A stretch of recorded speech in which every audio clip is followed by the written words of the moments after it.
joining us today from Germany. I believe he was supposed to be in Bahrain, but due to the situation, he is not capable of being in Bahrain. Otherwise, he'll be probably not joining us for other reasons. So I'll let Said Youssif speak and present the paper that, the intervention that he has prepared for us today. Thank you very much. Go ahead, Said Youssif. Yeah, well, thank you very much, and good evening, everybody. And first of all, I just want to thank Justice Organization for organizing this important event with this important subject, which is the UPR. My voice is clear, yeah? Yeah, we can. Okay, so I will start with saying that since the demonstration first began in my country, Bahrain, in 2011, human rights have been seriously compromised in Bahrain. In the name of state security, the government has either trampled these rights or ignored them altogether. Peaceful protesters have been met with lethal force, and those responsible have enjoyed years of impunity. Nevertheless, under international pressure, the government was forced to establish the Bahrain Independent Commission of Inquiry, BICI, a committee of international legal scholars tasked with analyzing the human rights situation in the country. Following the BICI recommendation, the government also agreed to institute a number of organizations to monitor and report on human rights issues. Yet, almost 4 years later, none of these organizations operate independently, and all have failed to commission sufficiently imperial reports.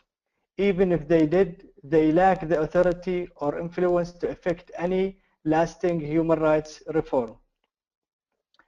Since the last UPR, the Bahrain Center for Human Rights has found that human rights violations have escalated and a new violation have emerged. The record numbers of detainees have only been increasing.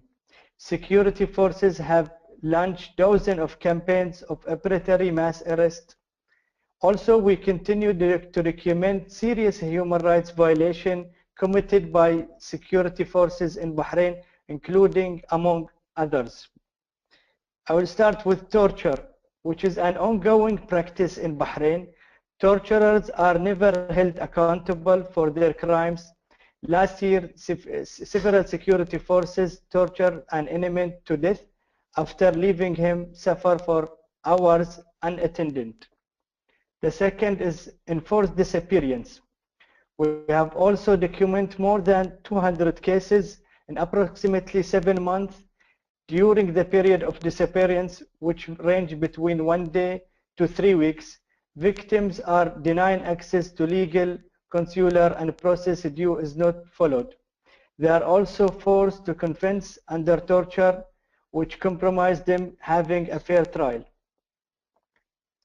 The third is citizenship. Citizenship revocation has been a new tool used by the authorities to punish the opposition and activists in Bahrain. Approximately 200 citizens had their citizenship revoked either by court orders or administrative decision by the Ministry of Interior. Arbitrary arrest, which have been also highlighted and condemned by the working group on arbitrary detention, who mentioned several cases from Bahrain. Death penalty, which opposes many international human rights conventions of which Bahrain has acceded on, yet it has been used against several political prisoners in Bahrain, despite allegations that their confessions were extracted under torture.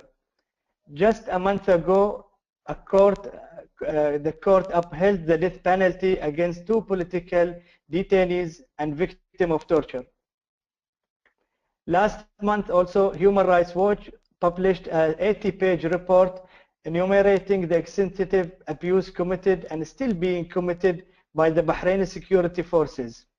Indeed, 3 years on from Bahrain UPR, it has become increasingly apparent that human rights situation in Bahrain has not just stagnated, but deteriorated. At the time, the UPR served a reminder to Bahraini security forces that their actions were governed by international law, that they were criminally responsible for human rights violation they so regularly committed. The UPR also urged the government of Bahrain to end the culture of impunity, pervading the security apparatus, and hold the appropriate individual accountable for acts of torture and excessive forces and extrajudicial killing. For its part, the government of Bahrain attempted to address these concerns by creating the Special Investigation Unit, SIU, a division of public prosecution dedicated to pursuing criminal allegations against government officials. Much like the country official human rights institution, however, the SIU lacks sufficient independence from the government. Even Bahrain's own National Institute for Human Rights, one of those same important human rights organizations, has criticized the SIU for its inability to fulfill its mandate. These deficiencies has also contributed to the SIU border failure to hold the security forces accountable for torture and other human rights violations. The reason it was established in the first place, because of its failure, torture and abuse of power remain a daily occurrence in Bahrain, from local police station where security forces assault detainees to private homes where masked men burst on to make arrests. Such arbitrary arrests remain in Bahrain. Once detained, these individuals are regularly subjected to severe torture and ill treatment at the hands of the authorities. Often they are forced to sign false confessions when these individuals are finally able to reveal their abuse at a trial. Their testimonies usually fall on deaf ears.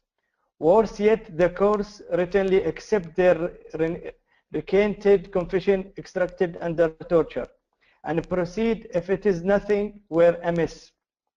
As a result, confessions have gradually become a core of mechanism of what the Bahraini government calls criminal justice.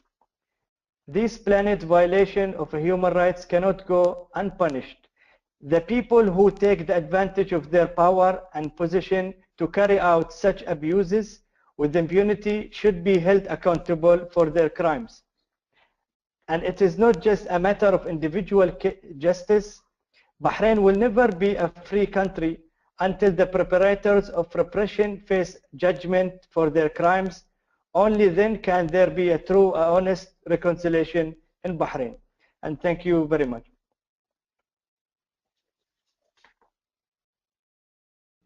Thank you very much, Said Youssif, for that intervention. We very much appreciate it, and it does shed the light on what has been happening so far on the situation and the involvement, the evolution, of the humanitarian situation in Bahrain since 2011 and since 2012, since the UPR recommendations were made. I'd like to welcome also among our attendees that are unfortunately not part of the panelists, but one of the attendees is Professor Sami Aoun.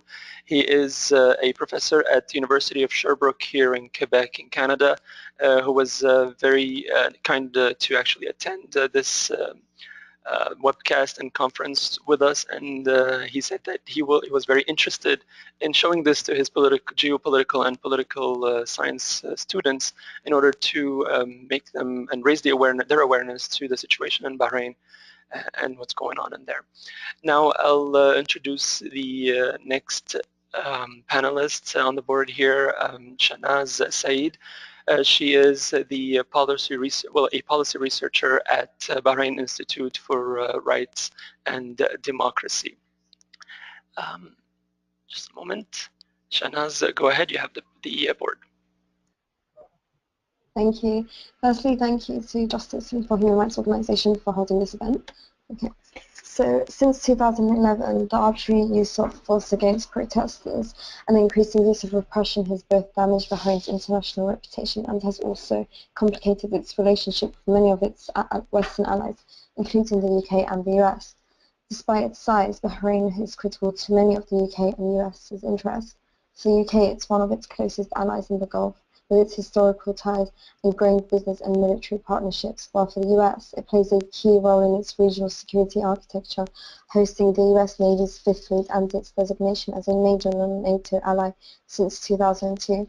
It is for these reasons that Bahrain presents a significant challenge.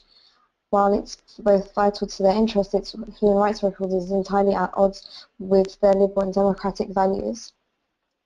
Initially, following the 2011 uprising in Bahrain, the British Prime Minister responded by stressing the importance of responding peacefully towards protesters and embarking on reform rather than oppression. And in the weeks ahead, following the security crackdown in Bahrain, the PM called the king and expressed his serious concerns at the deteriorating situation and called for restraint on all sides. As we know, in response to the international pressures to address the mass human rights violations during this period occurred in 2011, the government commissioned the BICI report, the Bahraini Independent Commission Inquiry, to investigate abuses and make recommendations for reforms. The UK responded by praising the government for enacting the recommendations of the BICI through its establishment of the Office of Ombudsman, the Special Investigation Unit, and the Prisoners and Detainees Rights Commission. In 2012, in its 2012 Human Rights and Democracy Report, the British Foreign Office asserted that security sector reforms was one of the areas that suggested Bahrain's human rights trajectory was actually positive. The FCO, the Foreign Commonwealth Office, has stated that to help Bahrain in their reforms, they have offered Bahrain a technical package of assistance, funding and training, which it claims focus on strengthening the oversight mechanisms responsible for investigating allegations of torture and mistreatment and supporting reforms of detention procedures in Bahrain. This has included capacity building and mentoring for the Ombudsman, training and mentoring for the Prisoners and Detainees Rights Commission, and support for a review of prison management and detention standards in Bahrain. This package has costed the UK government £2.1 million or $3.2 million US in the current financial year, and yet Human Rights Watch found in their November 2015 report on Bahrain that there has been no real progress in upholding international standards or improving accountability in the authorities' human rights abuses. The British Foreign Secretary has consistently supported Bahrain and has also stated that Bahrain is travelling in the right direction despite any evidence to this. On the same day that Philip Hammond, the British Foreign Minister, made this statement, a Bahraini court sentenced human rights defender Nabil Rajab to 6 months in prison for sending a single tweet. Hammond's statement has also came very soon after the announcement of the new the British naval base in Bahrain, which will be the first military base east of the Suez Canal since 1971. It's important to know that Bahrain will bear most of the financial burden in constructing this base. Several human rights organisations have criticised this move by Britain and have described the base as Britain's reward for their silence during the ongoing crisis in the country. Also testament to the strong commercial and military relationships between the UK and Bahrain is the continued arms sales since 2011, despite the renewed wave of repression in the country. The UK has not applied any real pressure on the Bahraini authorities to encourage reform and uphold international standards. Rather, as a result of the continued support for authorities, Britain has allowed the human rights crisis in the country to deteriorate even further. The US relationship with Bahrain is quite similar to that of the UK, but less consistent for sure. The US's initial response was to the violence against protests during the 2011 uprising was to urge for restraint and encourage national dialogue between the authorities and the opposition leaders. However, the US was soon forced to retreat from their position when they needed the support of GCC members and GCC member states in the international coalition against Gaddafi in Libya. The GCC only gave their support in Libya in return for Washington's silence on Bahrain. The US accepting this deal was therefore prevented any further public criticism of repression against the protesters. The Obama administration has supported the implementation of the BICI recommendation like many other Western allies. However, since 2011, the US administration has been relatively quiet regarding the human rights situation in Bahrain. While the Obama administration has called for the release of some high-profile political prisoners, such as Nabil Rajab, the continued arming of Bahrain has been criticized for further encouraging the Bahraini authorities for their unrelenting repression. Last year, Bahrain's government actually expelled US Assistant Secretary of State for Human Rights for meeting with members of the country's political opposition, and this represents an extraordinary and unprecedented act for a US ally to take, and yet the Obama administration did not react to these measures. The US has given a clear indication that encouraging human rights reforms in Bahrain is not a priority,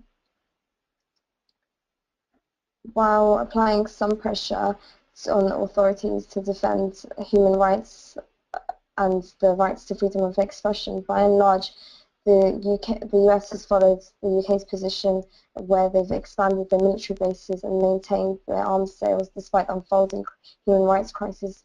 They've sent a strong signal to Bahraini authorities that the political and human rights reforms are not a priority.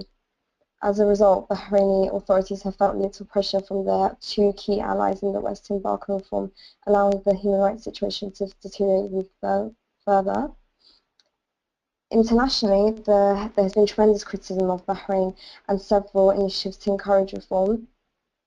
So we know that in July of 2012, the member states of the UN Human Rights Council submitted 176 recommendations to the government of Bahrain during its Universal Periodic Review, and the government of Bahrain accepted 58 of these recommendations, either in part or full.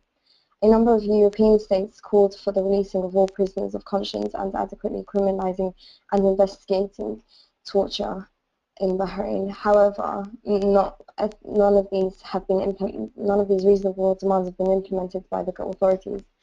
And in 2014, ADHRB found that the government has failed to fully implement any of these 176 recommendations. Often they've met the technical measures taken for these requirements. However, there's been little progress in actual implementation or outright rejections of the recommendations.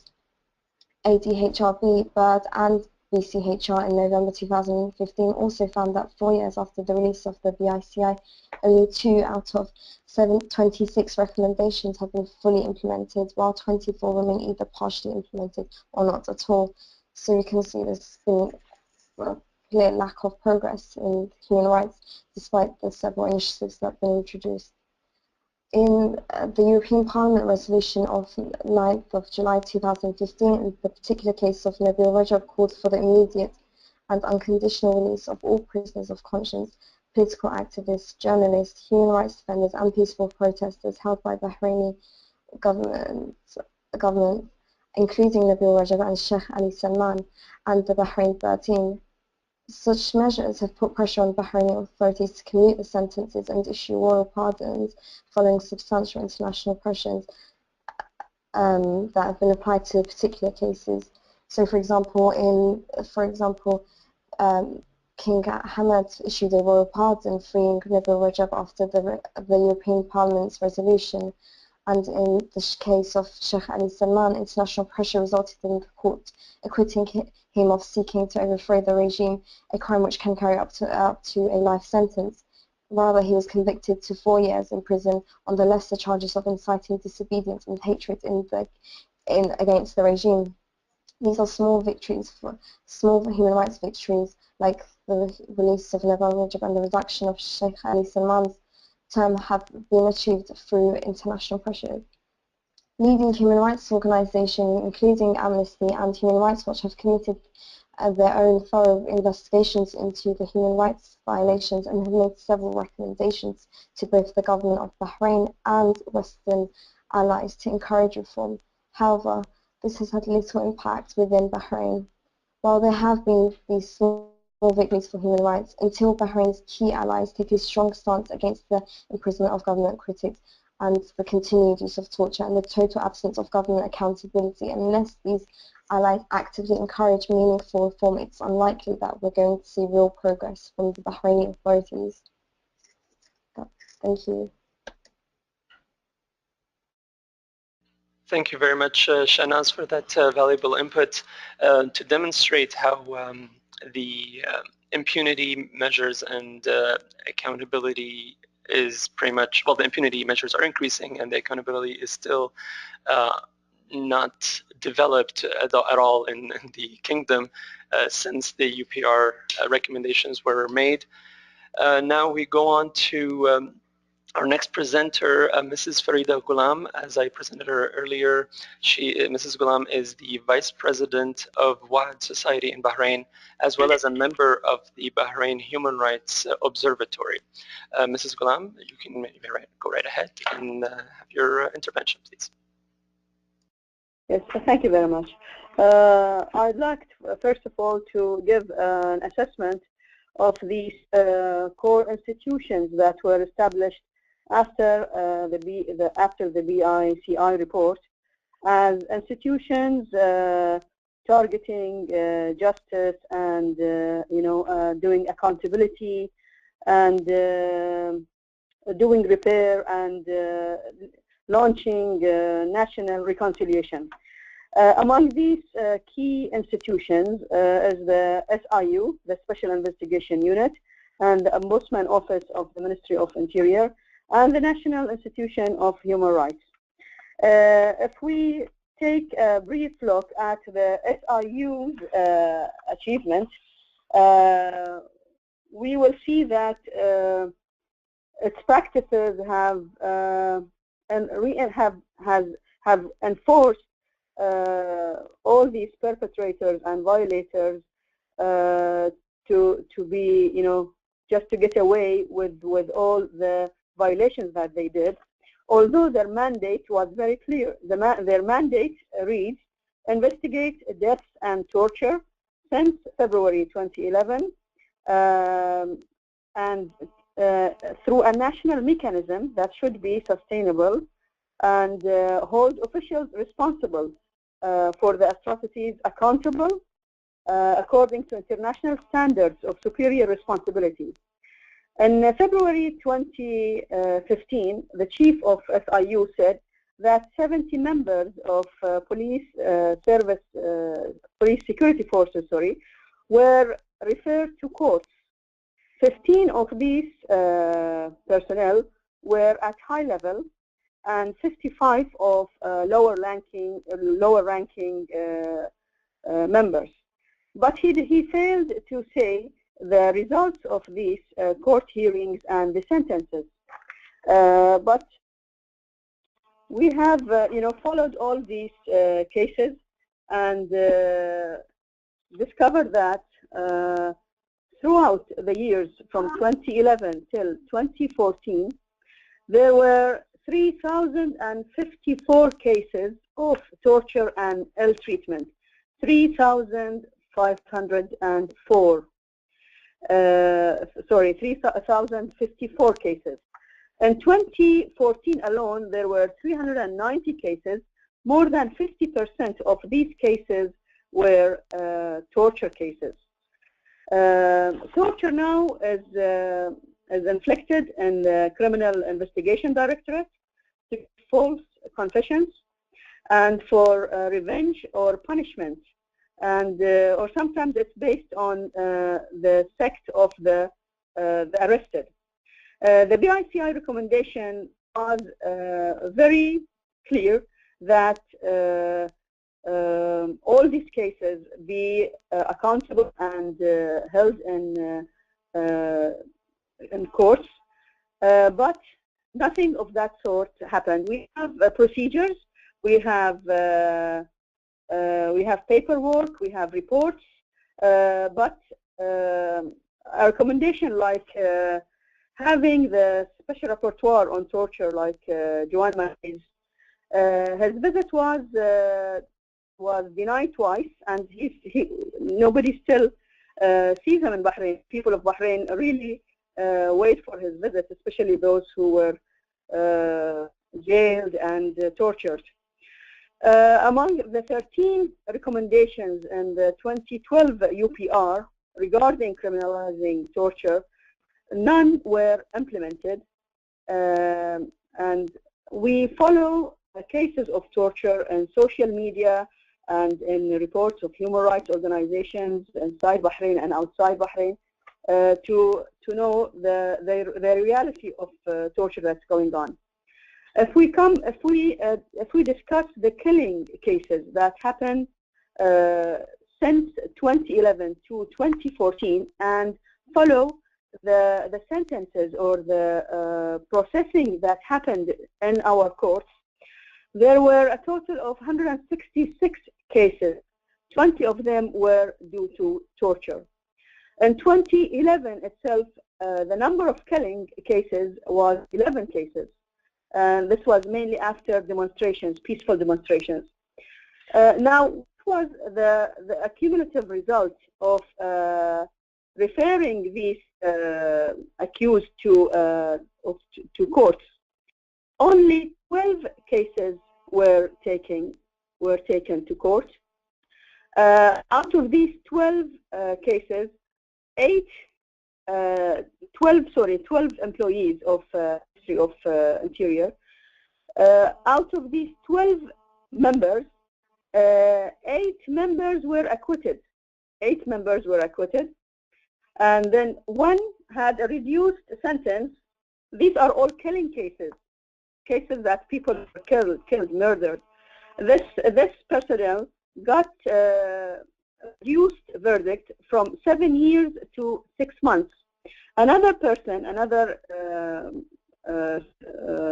personnel of Ministry of Interior, he got a reduced sentence to 2 years out of 10 years. So he was sentenced in the beginning to 10 years, then it was reduced to 2 years. 2 other personnel or members of the security forces, they got 7 years in the beginning, then it was reduced to 2 years. So right now there are only 4 members or 3 members of the police security forces serving sentences in prison out of 166 murder cases. This shows how slow the process is being handled, and it's like the court system is being very lenient with those accused of killings from the Ministry of Interior and the security forces. And most acquitted cases used reasons such as accidental killing, no intention to kill, or self-defense, and many other cases were closed. People are still waiting, but these cases were closed. The public prosecution were generally kept silent regarding these cases, and just kept silent with the reduced sentences. So this shows the nature of the court system when it comes to accused to the staff that are accused of killings. On the contrary, when it comes to the opposition, the sentences will be very harsh, will be very severe, and it will take a long time to review evidence, or they always say they rely on secret confessions, secret sources. The secret sources, sentence that they use makes it very difficult to challenge in court. Although all the lawyers present all their evidence, very clear evidence, harsher sentences are given because these are opposition members. Just to make this clear, in 2011 and 2014, sorry, this last year, a policeman was killed, and quickly suspects were arrested within days. And the court said, due to secret sources and confessions, one accused person was sentenced to life. So it was so easy and so quick. But on the other side, when 2 protesters were there wasn't that much information regarding the case, and after 2 policemen were arrested, they were released on bail within 2 months. And the court said because they had no evidence and there was not sufficient information. And cases of, until now, cases of 2011 follow the slow track. Many cases, as I mentioned, got closed. And minimum of 2 years to start them. The cases of 2011 took at least 2 years to be started in the court system.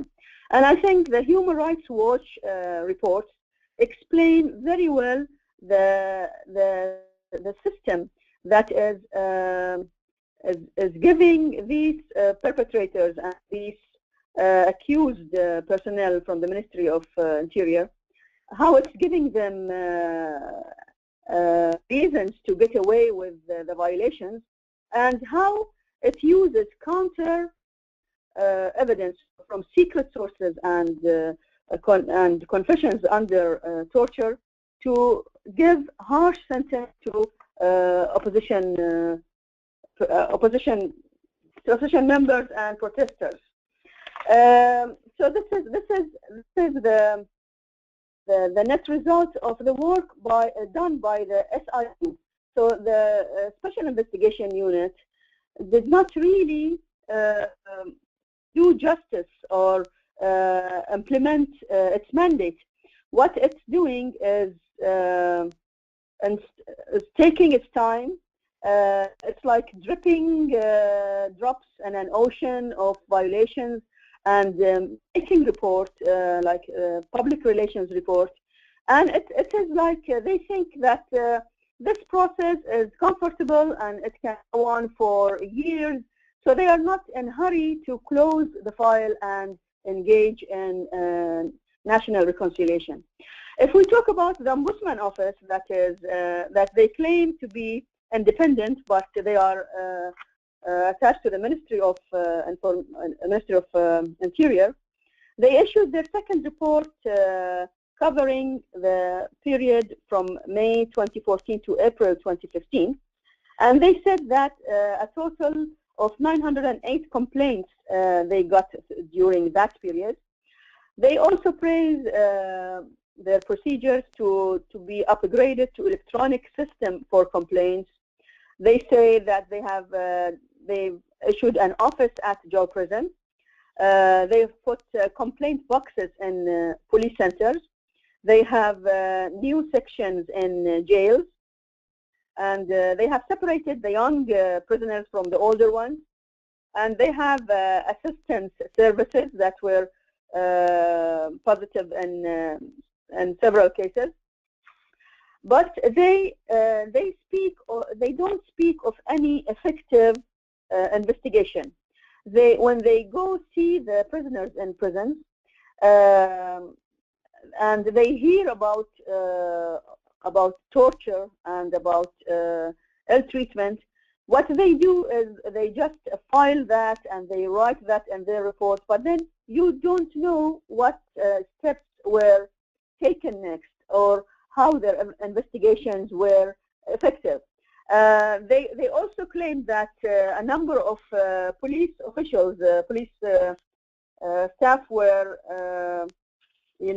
taken to court, but there isn't any information about the outcome of the sentences that these these Ministry of Interior staff got. And finally, about the National Institution of Human Rights, they also issued their second report. They repeated the recommendations of the first report. They defended in most of the report, the greatest chunk of the report was allocated to defending the structure, the rule, the procedures, and how they are competent with the Paris principles. But people in Bahrain don't have that. They don't have confidence in these reports, and the NIHR is representing a very cold institution because it did not move to do anything effective against torture or arbitrary detentions and arbitrary arrests. Talking about arbitrary arrests, the arbitrary arrests since 2011 to 2014, the total number is 9,083. Among the 9,083, 302 were women, 727 were children. In 2014 alone, we have 1,741 persons arbitrarily arrested. Among them, there are 31 women and 244 minors. Of course, most of them are school children or students, university students, and they are spending their time in jail. Something else that introduced itself quite forcefully and strongly is the political is attacking political freedoms or political participation. Now, political associations have been banned since more than a year now from any weekly marches. So they are only allowed lectures in their headquarters. Political leaders were, arrested. Of course, everybody knows about Sheikh Ali Salman's case. Everybody knows about Ibrahim Sharif's case. Ibrahim Sharif is my husband, who was re-arrested on 12th of July 2015, only 3 weeks after his release upon royal pardon. Of course, Mr. Fadl Abbas is arrested because of a tweet regarding Yemen, and everybody knows also the case of Nabil Rajab. So now any criticism that any political leader or political activist would say if it is considered not appropriate, or if it is considered as an incitement against the regime, the public prosecution will summon him the second day, and he will be shoved into arbitrary detention, and then he will be presented in the court system, and there he will be going through a long cycle of hearing sessions and evidence by secret sources, baseless charges, exaggerated charges, just to be behind bars for longer years. So basically, this is being done to rebuild the wall of fear, so that people are afraid more and more of talking, of participating, of criticizing, and then you will not have tough arguments, or you will not have courageous criticism. In total, in 2014, the Bahraini courts sentenced 1,200 people to 11,000 years. Among these, 3 people got death sentence, 95 persons or people got life, 231 got 15 years, 249 got 10 to 13 years, and so on. It's a very long table of statistics. But if we, in conclusion, say, is this system that was created, did it really achieve any justice? Did it really process all the aftermath of 2011? People in Bahrain here know that it has created, this system has created itself into another system that is just processing, complaint forms, and with an intention to stay for a long time. Like, there is no mindset of closing files, because arrests are daily and house raids are happening daily, and more restrictions are imposed on political association and also civil society associations.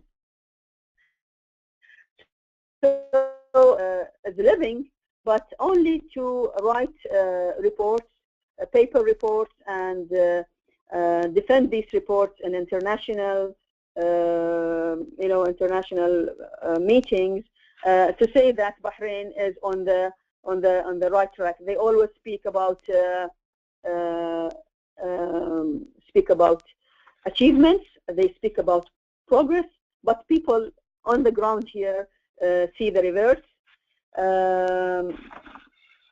So there has been no change, but there has been a deterioration because many people are losing their citizenship. They have been stripped of their citizenship. Now we have more than 200, and the courts can easily strip anybody from its citizenship. So now, and we have more and more legislative not to implement justice, but to give harsher and harsher circumstances when it comes to opposition or protest, and try to portray it as a legal thing or abiding by international standards. But we have to say that all reputed human rights organizations and the Office of the High Commissioner of Human Rights, they all know the situation, and we hope that in the near future, when there is political will of the leadership of the regime here to engage in true and fruitful and meaningful negotiation with the opposition, all these human rights issues can be solved under that big umbrella of political negotiations. Thank you very much for listening. Thank you. Thank you very much, Mrs. Ghulam, and that was a very valuable intervention. Actually, you mentioned a lot of the violations that are occurring on a daily basis, like the arrests, the trials, the unfair trials that are occurring, as well as the unmandated house raids that are occurring on a daily basis in Bahrain. These are all things that we are doing our best here at our organization to document on a daily basis and track on our website in order to provide an overview of what's going on. And it is very important to speak about when we are dealing with the projections of what the UPR recommendations were able or should be able to achieve in regards to the human rights situation in Bahrain. Thank you very much, Mrs. Ghulam. And now I would like to present the next presenter and speaker, Mr. Michael Payne, the International Advocacy Officer at Americans for Democracy and Human Rights in Bahrain, out of Washington. Mr. Payne, you have the mic. Thank you so much. I'm really glad to be here to speak on this panel. So I just want to start by thanking Justice and Human Rights Organization for organizing this event, and to my fellow panelists for joining me here, and to our attendees for being here as well. ADHRB is very proud to co-sponsor this event along with the Bahrain Center for Human Rights and the Bahrain Human Rights Observatory. I think this is a unique event in the Bahrain's advocacy and the work that's been going on Bahrain. I don't think I've ever been part of or attended an online forum such as this to discuss Bahrain. So this is sort of a new, an exciting new tool to work on and discuss Bahrain internationally here. So thank you for the opportunity. To address the question, where is Bahrain going from here? I'm grateful to my fellow panelists from earlier for really setting some of the stage here on where we were at since 2011. But one thing that I really do want to highlight first is The developments of 2015 and just the most recent developments this year, in that I think that 2015 has really been a record-breaking year for Bahrain as far as really escalating a lot of the repression that we've seen. And so this year has, we started this year with some of these high-profile cases, cases of Sheikh Ali Salman, as you mentioned, from head of Al-Wafaq political opposition. We saw Nabil Rajab arrested and imprisoned at the beginning of this year. One of the most prominent human rights defenders in Bahrain. So, from both a human rights defender side, civil society, as well as on a political level, we saw just these really high-profile cases, new people being targeted as a form of escalation. We've also seen a level of judicial harassment in 2015 that we hadn't seen. I think that the very recent case of Ali Isa Al-Tajir, the brother of Mohammed Al-Tajir, who is one of the most active human rights lawyers in Bahrain, to see his brother arrested in a home raid and disappeared for 25 days, and then appearing in court out of the blue, unannounced, to begin his a trial against him, having been faced with torture and intimidation. I think that seeing that type of treatment for the brother of and for unknown reasons, really, and not in relation to any particular act on his part, I think is a pretty direct form of judicial harassment and intimidation against human rights lawyers. We've already mentioned the issue of revocation of citizenship, and that almost 200 Bahrainis have had their citizenship stripped, but I think it's important to note that about 150 of those have all come this year. And so, this is a really big, uptick in the level of stripping of citizenship. That's a really serious issue. And then, of course, the level of torture in Bahrain has really increased this year as well. All of the events stemming around the jail prison incidents in March, and the amount of collective torture and collective punishment following that incident throughout the past few months. So seeing torture used not only as a tool for coercing and extracting false confessions from defendants in cases, but also being used as just a form of punishment for people in already who've been sentenced. So these are widespread and systematic human rights abuses that we've seen. And as a result of that, we've now seen new documentation coming from UN experts, from the Working Group on Arbitrary Detention, from the Special Rapporteur on Torture, from a number of the other special procedures of the UN. And we've seen now some of these UN human rights experts looking at all of the body of documentation, the systematic and widespread nature of a lot of the abuses that we've seen, and their assessment, they're starting to use the language of crimes against humanity to describe the nature of the abuses that we've seen in Bahrain, which is certainly, I would certainly agree with that assessment, but for not just to have people who work on Bahrain as part of Bahrain human rights organizations, but for independent UN experts to use that language, legal experts to start using that language, I think is really telling of the collective amount of abuses that we've seen, but also the escalation that we've seen in 2015. But one thing that I think is also important to note that we have also seen in Bahrain is that international pressure can work on Bahrain. Looking at the case of Nabil Rajab from earlier this year, he was imprisoned and facing all these charges. But we did see a lot of collective international pressure around his case. We saw NGOs making joint efforts to raise the case. We saw individual statements coming out of a number of countries, foreign ministries, the United States, Norway, Ireland, Switzerland. There was a number of just individual states adding political pressure, calling for his release.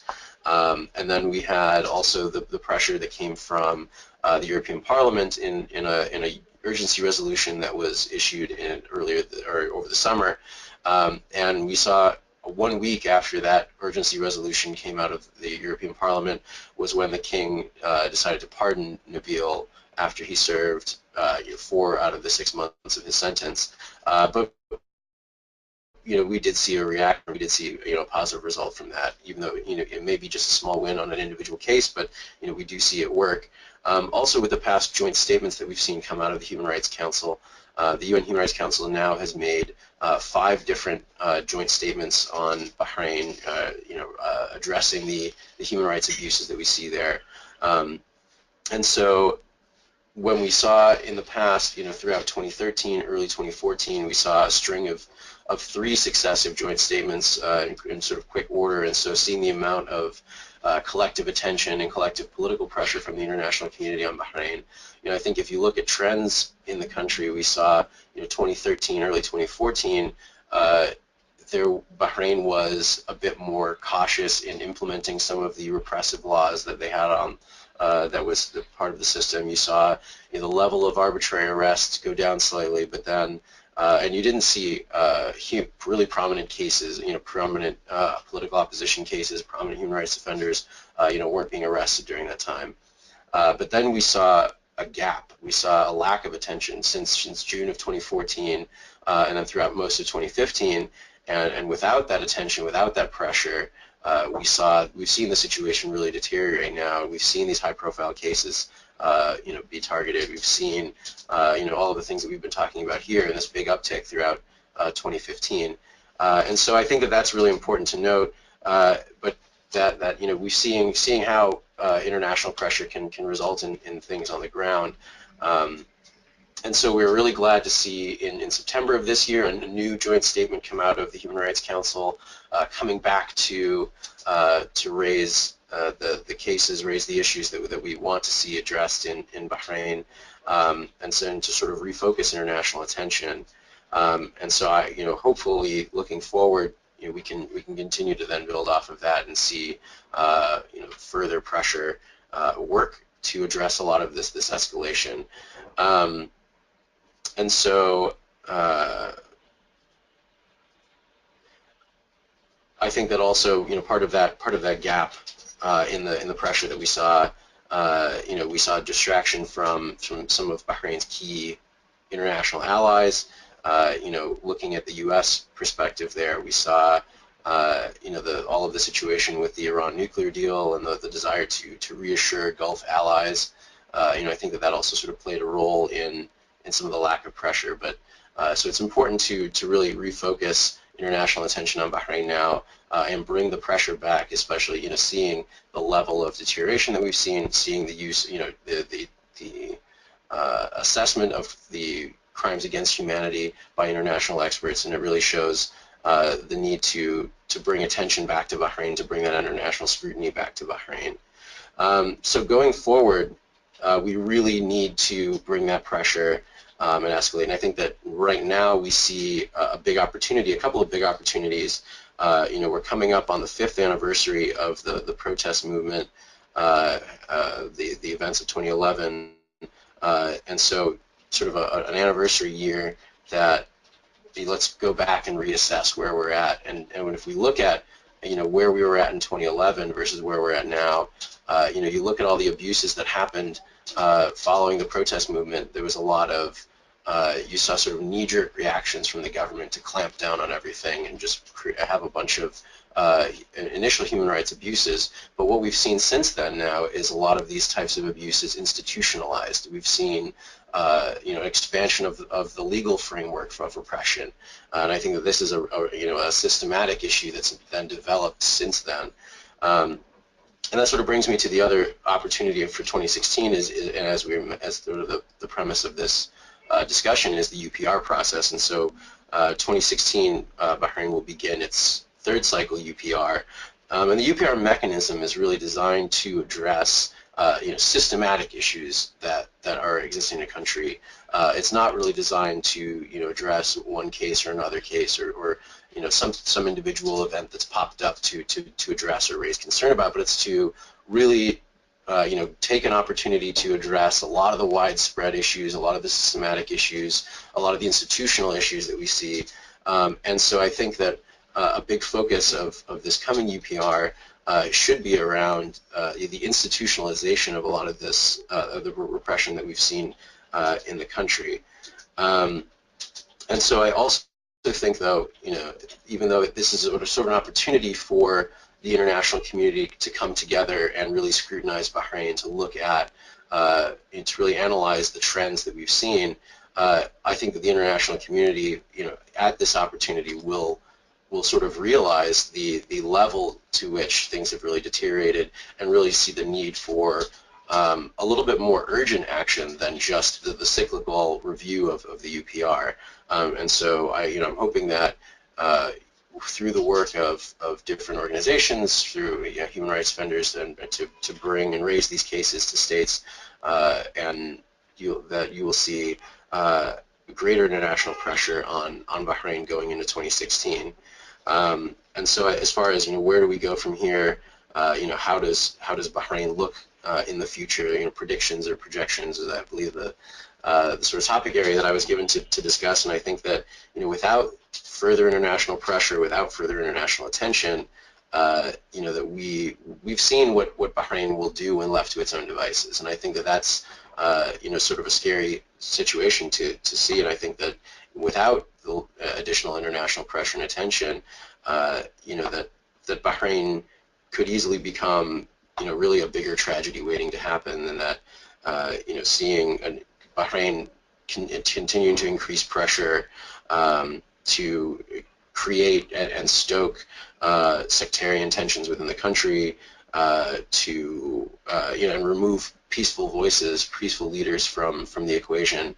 I think that they're really driving Bahrain into a really troubling situation. And so, knowing what can happen without the intervention of the international community, I think that really paints the picture of showing the need for greater pressure on this. And so I think that with renewed pressure in 2016, though, I think that there is a lot of hope for Bahrain, and I think that given the opportunities and the anniversaries and the reviews coming up of Bahrain, that the international community will see that pressure, will see the need for that pressure to come back. And I think that there should be some key focuses of international pressure in 2016, and really the first of which, number one on that list, has to be releasing political prisoners. And I think that that is the one key step that the government needs to take to lower tensions and to begin any sort of credible process for addressing the issues. That's the one key step that Bahrain can do to show that there is any sort of domestic political will for really addressing these issues, and not going through the motions to appear as if there's some sort of desire for attention. We've seen, looking back at the last UPR cycle, we saw, the government want to accept 158 recommendations from the last UPR, but what has it done to implement any of those things? Next to nothing. And so, Bahrain has been in the cycle of making a big promise, making big promises to the international community, making big promises to its people as far as saying that there is a desire to address human rights abuses, but then seeing little or no follow through at all in addressing these issues. And I think that if Bahrain wants to make any sort of credible show at addressing these issues, it's going to start from releasing political prisoners. I think also that Bahrain also needs to open up to international monitoring, work with the special procedures of the Human Rights Council, allow the visits of the Special Rapporteur on Torture, allow in the Working Group on Arbitrary Detention to follow up on a lot of the growing number of cases that they continue to receive from Bahrain. And so that's a key element. And Bahrain has also been in this process of stringing along negotiations with the Office of the High Commissioner for Human Rights to establish an office in Bahrain to monitor and report on and follow up on progress towards addressing these human rights abuses. And I think that is another issue that that needs to be resolved in 2016. They need to establish this office, and they need to take these steps forward. And so I think that after after 4 years of all of this ramping up, I think that we're looking forward to seeing the new UPR recommendations going into 2016, and I think that given the collective approach and the collective pressure to address a lot of the widespread issues, that there is hope in 2016. I see a lot of opportunities for the international community to engage, and I think that there's a lot of opportunities for that pressure to work in Bahrain, and to create, by really addressing a lot of these human rights issues, by ensuring free expression, free assembly, by releasing political prisoners. I think the end goal of that, of course, is to lower tensions and to create an environment that is conducive for a successful national dialogue, a successful political dialogue, to have Bahrain address the issues of Bahrain. And so I would say that I still have hope for a lot of these steps to be taken. I still have hope for Bahrain. I still have hope for the international community to recognize the issues of where it's at and what is expected of the international community to step up on Bahrain. And I'm very confident, I think, in a direction that we can have going forward. So I'm just going to leave it at that, and I guess I look forward to hearing any questions from our audience here. So thank you. Thank you very much, Mr. Payne. Yeah, so we're going to go right now in a question and answer session. We have already a couple of questions, and I will invite any other of the attendees, if they would like to address their questions. Please, in the platform you're using, there is a question panel where you could address your questions to the organizers or to the panelists, and we will ask the panelists for these to answer these questions and address them. So right now I have a question to Mrs. Said, or Ms. Said, sorry, Shanaz Said. It says, what do you believe that the FCO, as in the Foreign and Commonwealth Office, I believe, should now do regarding the technical assistance program to Bahrain? So, Mrs. Said, I will give you the mic. Thank you. Well, Waad has for a while now been encouraging the Foreign Office to assess its spending on Bahrain, as we had suspected this hasn't worked. We've also engaged ADBHR and BIRDS have also engaged with the government mechanisms, including the Office of Ombudsman and the Prisoners and Detainees Rights Commission, and found that there's been lack of independence. The lack of independence has prevented them from efficiently upholding their mandate, which the BICI outlined. The FCO has not only refused to conduct an independent assessment into the spending, a legal requirement for the UK, but they've also used these institutions as an example of a reformed Bahrain. This is untrue and unhelpful, and if the UK was serious about reform, it would have suspended its funding a long time ago. This is also why the Human Rights Watch in their November report have called on Britain to suspend their support until Bahrain has shown tangible evidence for improvement and has upheld the many recommendations that is made, including that to allow the UN Special Rapporteur on Torture to visit Bahrain. All right, thank you very much, Shanaz. We're going to keep going with the next question. I have a question here from Mr. Payne. Do the human rights organizations have a plan to issue a case against the Bahraini government for a serious trial in the international court, and do you think that it will be worth it? So, Mr. Payne, you have the mic. That's a great question. As far as the International Criminal Court, the International Court of Justice, that the way that those work is that country needs to be party to the treaties to make them applicable under the international courts. So Bahrain is not like a member of the treaties to be able to be reviewed under the International Criminal Courts. So my understanding is that they cannot, can't really launch a legal case and in the ICC or the ICJ and bring them to The Hague. But I believe that there's a lot of other, there's other opportunities that we see out there to have legal decisions on the issues of Bahrain. In the UK, we saw recently how Sheikh Nasser, the son of the king, had his diplomatic immunity stripped from him because of allegations of torture, very credible allegations of torture. And so, we see legal cases like that, being able to bring documentation, being able to see legal decisions. These types of issues are these types of the use of international legal precedents is certainly very helpful.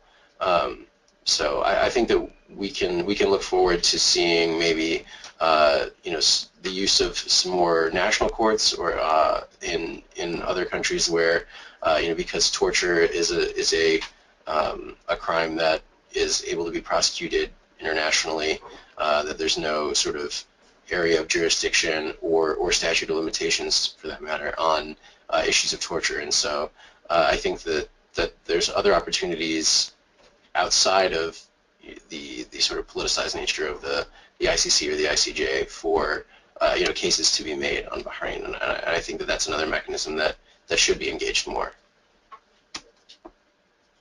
Thank you very much, Michael. I have another question here for Mr. or Said Youssif. It says, how do you see the future of human rights in Bahrain? So, Said Youssif, I will give you the mic. Go ahead. Yeah, well, I mean, as we have already, all of us have said that the human rights situation in Bahrain has been deteriorating, and this also the Human Rights Watch report showed that there is a culture of impunity, there is a torture, there is a massive human rights abuses in Bahrain committed. So I think as long as there is a culture of impunity in Bahrain, the crimes will be continuing in Bahrain, the abuses will continue in Bahrain, as long as the judiciary system in Bahrain is not independent, so the victims and the people will not get justice into this judiciary system in Bahrain, which is not independent, appointed by the king. So what I think that there is a lot of, we count on a lot of, we count on the pressure from the outside to push pressure on the government of Bahrain and also to respect the human rights in Bahrain. We need more supporter, more human rights group to speak out about what's happening in Bahrain. Also, countries, we need countries like UK, US, Western country to push a lot on the government of Bahrain to respect. We need like one language to Bahrain, because we see a different language to another country. So yeah. Thank you very much, Said Youssif. Yes, so to summarize it, it is a matter of changing the tone that the international community should be taking with Bahrain instead of actually going with a soft tone. We should be a little bit more assertive, if I understand that.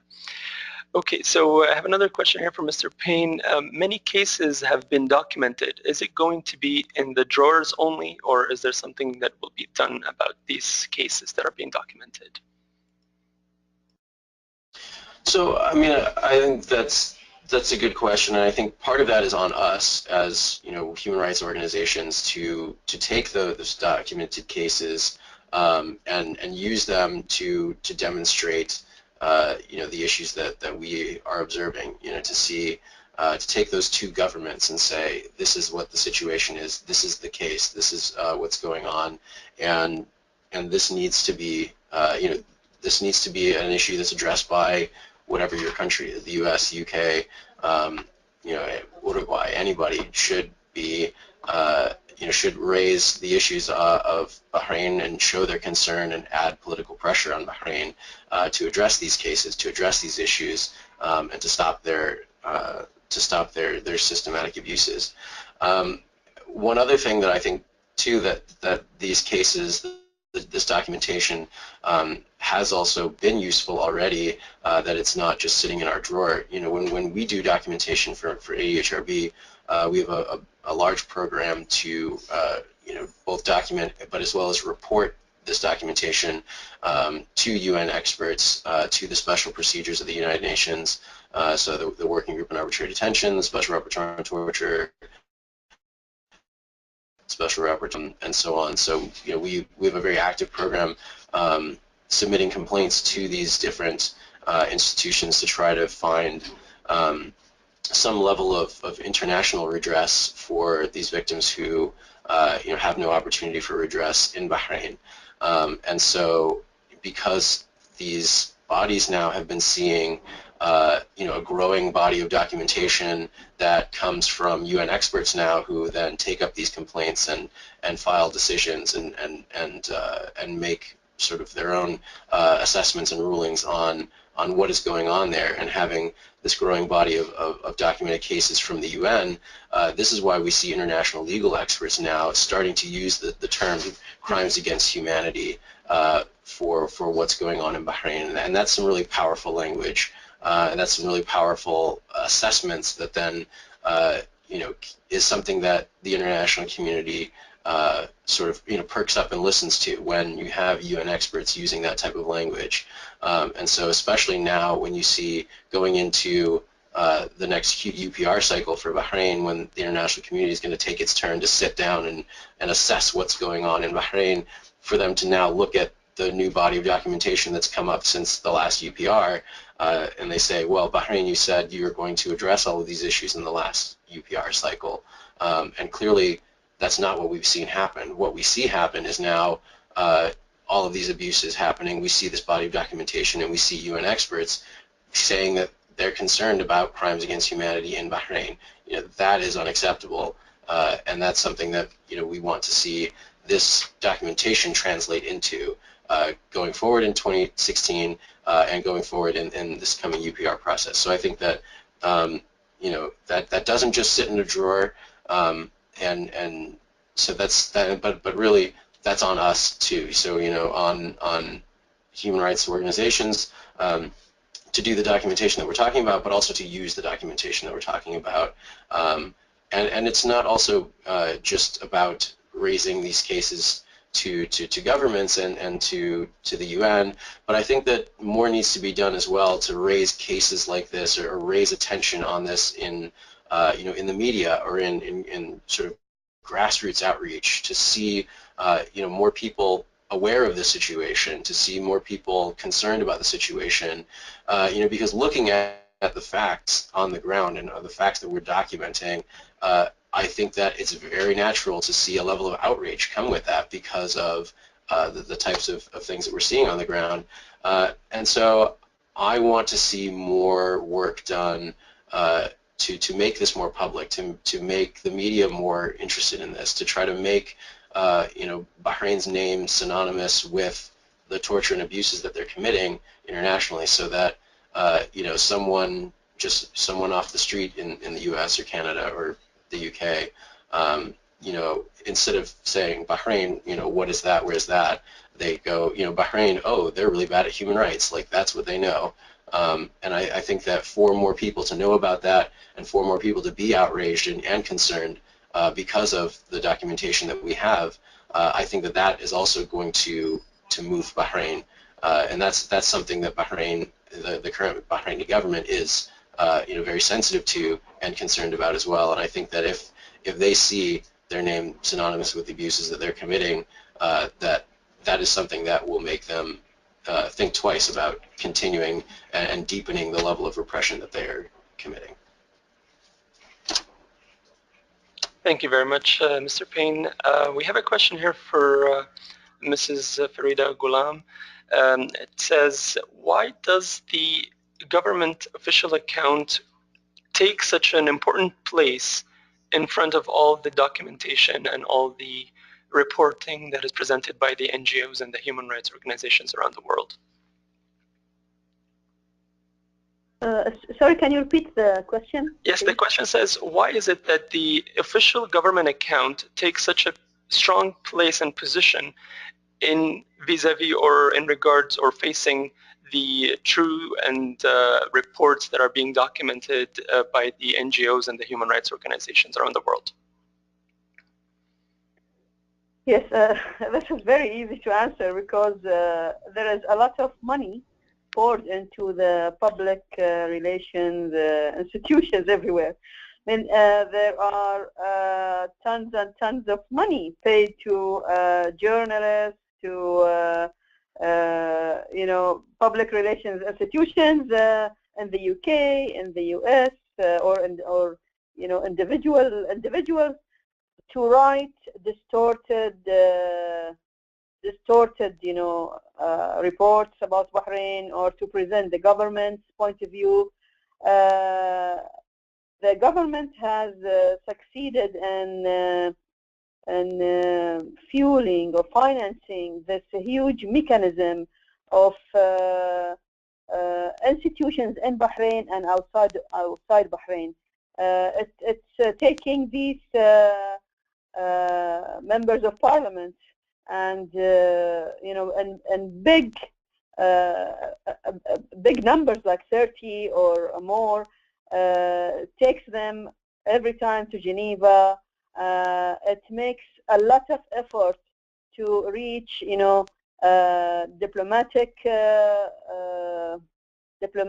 teams in Geneva and elsewhere, just to portray its point of view. And the more violations occur on Bahrain, the vicious and the more concentrated and frequent these attempts from the government and its loyalists we observe. But this should not let all human rights activists down. It portrays the fact that the people of Bahrain have solid democratic demands. They are just asking for the simplest of the standards of political participation, of human rights principles. And this keeps them going. And because they are peaceful, the people of Bahrain and all these human rights organizations have succeeded in reaching many of these even diplomatic missions in Geneva. When we sit down with many of these diplomatic teams, we find them updated. We find them very aware of what the government reports are saying, and they have clear judgment of what, although the government is trying hard and it's pouring all that money in these reports, people know the right arguments they know the facts from lies, and they are very sympathetic. They show us their support. They encourage us to continue. And like the last joint statement by 33 states in the last Geneva Human Rights Council was very effective, because we knew that officials were really working on diplomatic missions, not to sign, not to put their name on that sheet or on that statement paper. So with all this money, with all the machinery, with all of these resources that the government has, the work of activists and the true cases of real of the victims in Bahrain and outside Bahrain, we should add, is reaching people, and this gives us hope. And as the other panelists talked, we hope that in the the UPR of 2016, some, more actions, more useful, effective actions be recommended by the council, and some solution is reached in Bahrain, starting freeing all political prisoners, because that will really cool down the situation in Bahrain. It will really create the atmosphere. It will give people some confidence in the true intentions of the government and the regime, because the situation right now is very difficult. The society is deeply separated, and it's like two big teams. One is labeled loyalist, and the other is labeled opposition. People are polite in their everyday, business, but there is this big psychological barrier between and people's minds, because the issues have not been settled, and although this propaganda of human rights improvement, the system of hiding all of that and dealing with it as it was a situation and past, and all these traitors got whatever they deserved. This is not working. This is not working, and everybody feels that. And with the government, with the political regime, they know that this situation is becoming worse and worse. We have more economic problems coming. The lifting of subsidies of major basic commodities right now, beef, and and next they think of raising the subsidies on electricity and maybe fuel. And so Bahrain is really facing difficult economic times coming ahead, and if did not think of true reconciliation and true political solutions, and starting by releasing prisoners, I mean, the situation will get worse. It will get terrible, and some solution must be in the near future, if not in the next months, and within next year. This is how I see it. Okay, thank you very much, Mrs. Ghulam. I have actually Mr. Payne here, who said that he had an interjection on this subject. I would just ask the panelists that since we have about 20 minutes left to this conference before we get disconnected, I'd like to have short answers in order to be able to answer the number of questions that we currently have. So Mr. Payne, you wanted to interject on the government's account, how and their importance and their position, and how much they're taking the advance on the NGOs reporting and documentation. So Mr. Payne, go ahead. Yeah, I just wanted to make one quick comment on this, and that looking at the effect of the government's messaging, I think that right now the government's own sort of their direct lobbying or their messaging or they're trying to whitewash things internationally is getting less effective, and that I think that there's a lot better information out there right now. I'm not saying that they're ineffective, like totally. That I definitely see, we definitely run into a lot of trouble of people who are sort of buying this government line, and we have a lot of information to go on to correct their views on these things.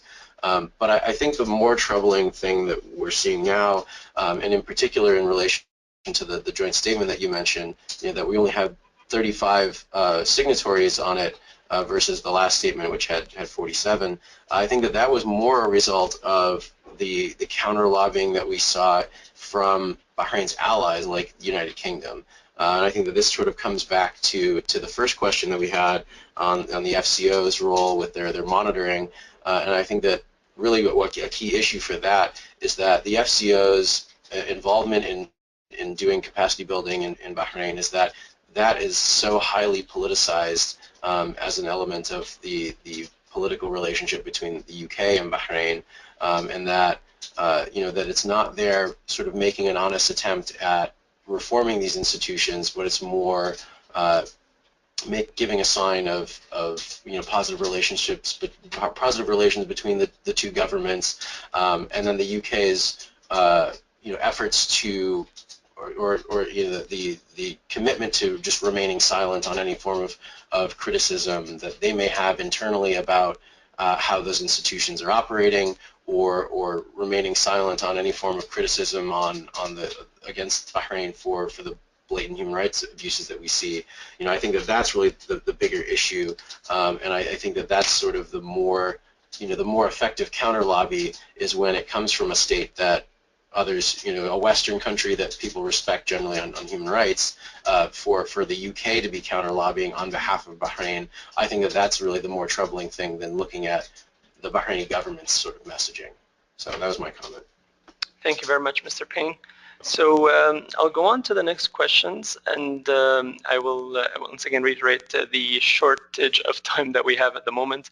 So, and we have a few questions I would like to go through.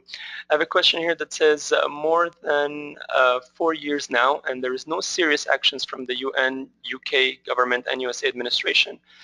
Absolutely nothing really touchable like what they do in Syria, for example. So is this because of benefit reasons, specifically the economical side?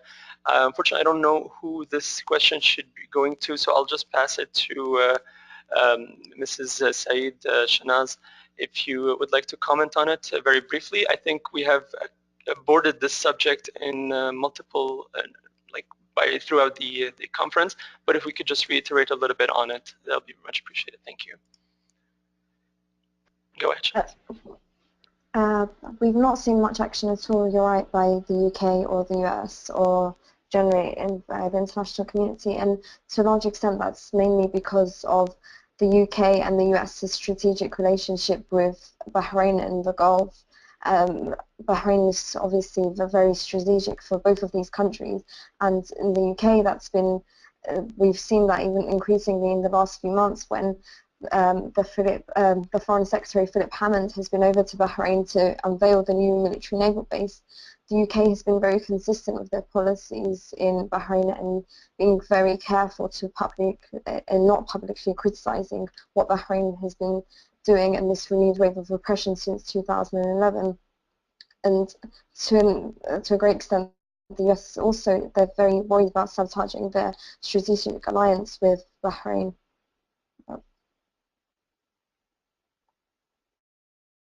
All right, thank you very much, Shanaz. So I have a question here for Said Youssif. It says, are there any fears on the possible or potential rearrest of Nabil Rajab coming up? So Said Youssif, you have the mic. Well, I mean, of course, there is no, space for human rights groups in general to work in Bahrain. That's why we see ADHRB based in Washington, not in Bahrain, and we see BEARD, and we see also most of the members of Bahrain Center for Human Rights, for example, like in exile, including myself and other human rights organizations as well. They are facing reprisal for their human rights work. So anyone who exposed human rights abuses in Bahrain is being targeted. Nabil is one of them, and he did that this year. He talked about the torture in Bahrain, and he was charged with insulting Ministry of Interior. So anyone in Bahrain is targeted. Anyone who speak about human rights abuses, anyone who call for democracy, reform, and human rights in Bahrain, or express his opinion, is, he's at risk to be arrested. Even, for example, there is a new law that if you criticize the king, which he has all the absolute power in Bahrain, you could be sentenced to 7 years in jail. So, there is no freedom of expression, no space for civil society to work freely in Bahrain, and no space for any other people to criticize. And the protest, for example, in Manama, for example, is forbidden by the King of Bahrain.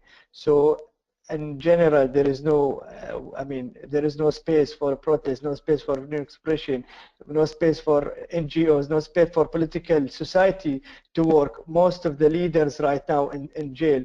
the society, the political society, can work freely.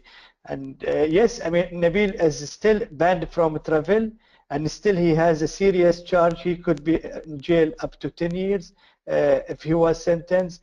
Still he is under a threat. Still there is a official media campaign between time to time against him. Still he is under a threat, and he could be arrested at any time. Thank you very much, Said Youssif. A quick question here to Mrs. Ghulam. It says, based on your closeness to the political work, do you see that the government's mentality is capable of understanding and digesting the demands of freedom and justice in Bahrain?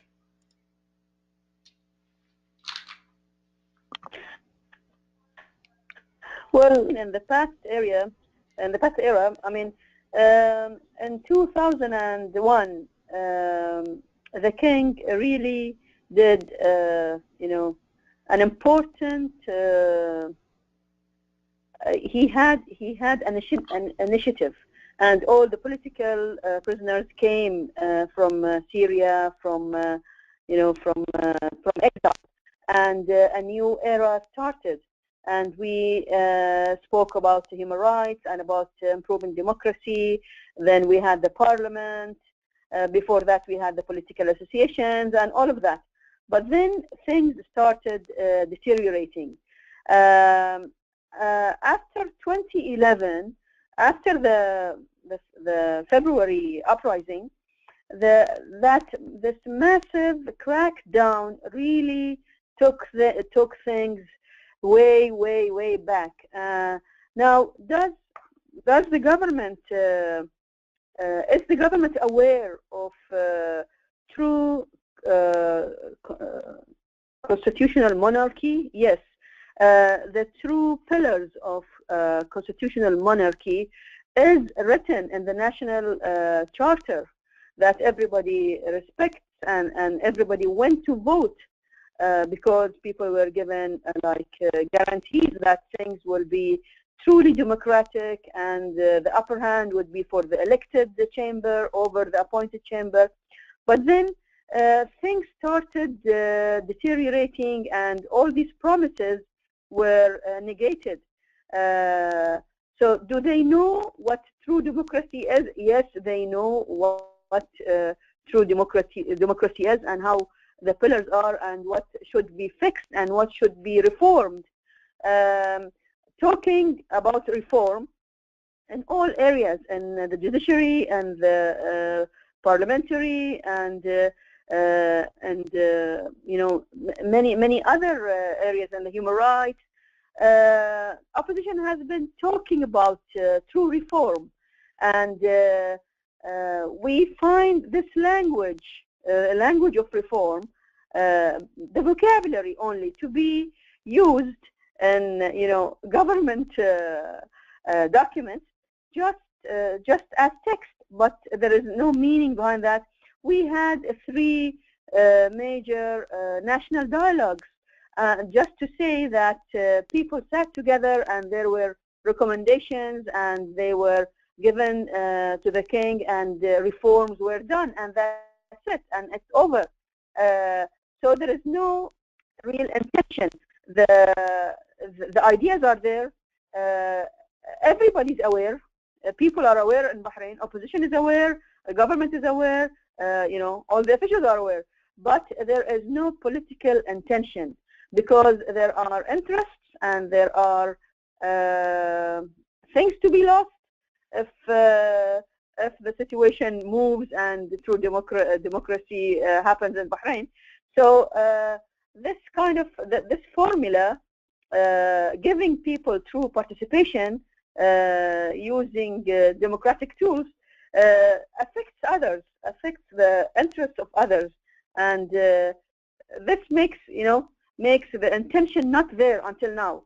But as I said earlier, this cannot go forever. Having a security state, an iron grip state on anybody who asks, who talks about reform, this will not be the solution for longer, many years, because there are challenges also, and you can't just solve everything by shoving people into more jails and build more jails and you know, have more harsh legislator and legislation. So I'm with all of this grim view. I have you know, I think positive, and I think this issue will be resolved, if not in the near future, you know, in a few years ahead, hopefully. Thank you very much, Mrs. Ghulam.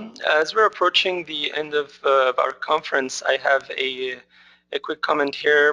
We thank you, Mr. Payne, for what you guys at ADHRB are doing to serve the people of Bahrain, and to Mr. Hussein Abdullah at ADHRB. And we have a quick question that says, what is your plan to try to attempt to release Abdul Hadi Al-Khawaja, who is entering now his 5th year in jail in his life sentence? Thank you. Go ahead, Mr. Payne. Well, I thank you very much for the comment there, and for the thanks. As far as Abdul Hadi Al-Khawaja goes, for an individual case, you know, we certainly have always been very active on his case, but you know, I don't think that we prioritize any one individual case over everyone else, and I think that certainly, you know, working on behalf of Abdul Hadi Al-Khawaja is just part of our overall advocacy, and I think that, you know, we like to work on a lot of different cases. You know, certainly the whole Bahrain 13 are always a big priority for us, but certainly I think that, you know, we will continue to advocate at the United Nations on his behalf, you know, working with the Danish government and the broader EU to really pressure for his release. And you know, I can tell you that certainly whenever I'm meeting with you know, officials or things like that, we definitely talk about Abdul Hadi Al-Khawaja's case, and of course the other Al-Khawajas as well. You know that you know, Zainab, her sentence was just upheld, so it's possible that she'll be heading back to prison at any moment. You know, Mariam is in exile, and Abdul Hadi's brother is also also with him there in prison as well. And so, you know, we certainly are doing, you know, quite a bit on his case, but also, you know, the broader cases of other, you know, politically motivated cases, and just the arbitrary detention that we see as the bigger, you know, systematic issue. But certainly the high-profile cases like Abdul Hadi Al-Khawaja, Dr. Abdul Jalil Singais, you know, the Ibrahim Sharif or Sheikh Ali Saman, you know, we work a lot on a lot of those high-profile cases, and trying to bring the level of international attention that they deserve, and that can hopefully, you know, work towards, you know, pressuring for their release. Thank you very much, Michael. So since we're pretty much out of time, we'd rather end it now rather than get cut short. So I would like to thank everybody who's participated as part of the panelists with us here, as well as all the attendees that are listening. What we're going to do is actually we're going to record. This has been all recorded. We were going to edit it and send it to all the people who have registered and have attended, and to all our mailing list as much as possible, to spread around what we have spoken about today, which is very valuable and could probably drive the conversation about the situation in Bahrain further. And this is definitely not going to be the last conference of this sort that we're going to do. We're hoping that by next time, I think what we understood here is that there are some hiccups with certain people that were not, or found it very difficult to log into this platform. So hopefully for next time, we'll have a training video that will show people how to log in very easily. It could be also done through the computer or even on smartphones. Yeah, so we would like to thank everybody, and we hope that this will be the first stepping stone in driving the conversation further and achieving success in the situation. Thank you very much.